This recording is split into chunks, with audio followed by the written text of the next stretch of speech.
حضرت صاحب اس وقت جو مسائل ہیں معاشرے میں، نمبر ون بے روزگاری ہے، نمبر دو مایوسی ہے، نمبر تین بے حسی ہے۔ جو امیر ہے وہ بہت امیر ہے، جو غریب ہے وہ بالکل پس گیا ہے۔ حضور سب سے پہلے تو یہ فرمائیے کہ ہم اپنا یہ جو طبقاتی نظام جس کو اللہ نے ڈیفائن کیا وہ الگ الگ سے ہے، جو غریب ہے وہ مڈل لوور مڈل میں آنا چاہتا ہے، جو لوور مڈل ہے وہ مڈل میں آنا چاہتا ہے، جو مڈل ہے وہ ایلیٹ میں آنا، جو ایلیٹ ہے وہ چاہتا ہے میری پوری دنیا میری ہو۔ جو غریب آدمی ہے جس کا بیچارے کا روزگار ہے، جو سفید پوش ہے، وہ اپنے رزق میں اضافہ کیسے کرے، اس کے لیے کچھ فرمائیے۔ اور جو مایوس ہو گیا وہ کیا کرے؟ حالانکہ مایوسی تو گناہ ہے لیکن انسانی جبلت بھی تو ہے، وہ بھی اس کے ساتھ آئی ہے، تو وہ کس طرح سے چینج کرے؟ آپ اگر چاہتے ہیں کہ مایوسی سے نکلیں اور رزق میں اضافہ ہو اور رزق میں برکت ہو، سورت اذا جاء نصر اللہ فجر کے بعد 21 بار، ظہر کے بعد 22 بار، عصر کے بعد 23 بار، مغرب کے بعد 24 بار اور عشاء کے بعد 25 بار، اور خدا نہ خواستہ اگر کوئی نماز قضا ہو گئی ہو تو اس قضا کر کے پڑھیں۔ اسے صرف آپ 70 دن پڑھ لیں، 70 دن یا 90 دن۔ آپ آنکھوں سے دیکھیں کہ یہ بندہ مایوسیوں سے کیسے نکلتا ہے، رزق کی وسعت کی طرف کیسے آتا ہے، اور زندگی میں رحمت اور برکت اس کا ہاتھ کیسے پکڑتی ہے۔ اور اگر یہی بندہ یہ عمل کرتے ہوئے ساتھ سارا دن وہی دعا اللہم اکفینی بحلالک عن حرامک واغننی بفضلک عمن سواک پڑھتا رہے بے حساب، تو وہ بے حساب برکتوں کے دروازے آنکھوں سے کھلتا دیکھے۔ بے حساب، بے حساب، اب میرے لفظ پہ غور جی کیجیے، جی جی جی، آنکھوں سے کھلتا دیکھے۔ انکاؤنٹیبل، آپ اس کو گن گن کے تھک جائیں گے کہ آپ کے پاس اتنا زیادہ آئے گا۔ دوسرا حضرت صاحب یہ بھی فرما دیجئے کہ ہمارے وہ افراد جو خاص طور پر شادی شدہ ہیں، 90% طلاق کی ریشو بڑھ گئی ہے۔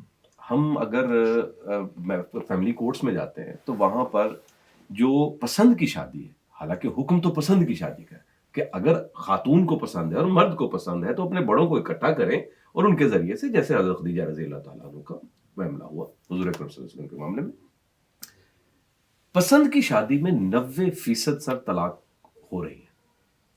کیوں ہو رہی؟ یہی کوشچن میرا کہ وہ کیوں ہو رہی ہیں اور اس کو کیسے روکا جا سکتا ہے؟ یہ ہے تو سماجی معاملہ لیکن کہیں روحانیت جڑی۔ سماجی معاملے کے ساتھ ساتھ ایک بات عرض کروں، جب ماں باپ، جس کو ارینج میرج کہتے ہیں، جی، جب ماں باپ شادی کرتے ہیں، ساتھ محبتیں بھی ہوتی ہیں، توجہ بھی ہوتی ہیں، دعائیں بھی ہوتی ہیں، کیفیات بھی ہوتی ہیں۔ درست، آج بیٹا بیٹی جب میں ماں باپ کو بے بس کر دیتے ہیں نا، کہتے ہیں ٹھیک ہے بیٹا کرو، پھر دعائیں ساتھ نہیں ہوتی۔ اور یاد رکھیے گا، دعائیں ٹریول کرتی ہیں، پیچھا کرتی ہیں، اور بد دعائیں تعاقب کرتی ہیں۔ اس کی دلیل دیتا ہوں، آپ نے سنا ہوگا کہ اس بندے کے ساتھ کسی کی دعا ہے، اس کے ساتھ ماں باپ کی دعا ہے، اس کو دعائیں لے کے چل رہی ہیں، جی جی، اور وہ بعض اوقات بندہ چلا جاتا، انہیں دعائیں تھی تو تھا، بس اس کے ساتھ دعائیں ہٹ خط گئی، گئی تو خط ماں باپ کی دعائیں ساتھ نہیں ہوتی۔ ایک بات، نمبر ون، ٹھیک ہے۔ ٹھیک ہے، دوسری چیز یہ ہے کہ اس وقت معاشرے میں مہنگائی نہیں ہے۔ اچھا، میں نے اسی 2023 میں 4 ملکوں کا سفر کیا، درست، 4 ملکوں کا سفر کیا، اور اندرون ملک تو بے بہا جی، خواہشات بڑھ گئی ہیں، ضروریات نہیں بڑھی۔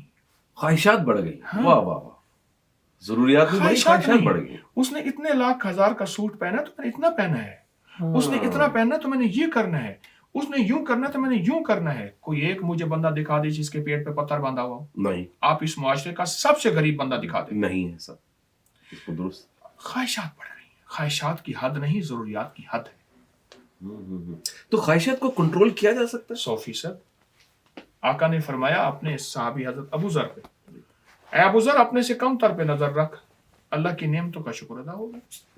اس کے پاس سائیکل نہیں، میرے پاس دیکھو بائک ہے، اس کے پاس کچھ بھی نہیں، میرے پاس پرانی موٹر تو ہے۔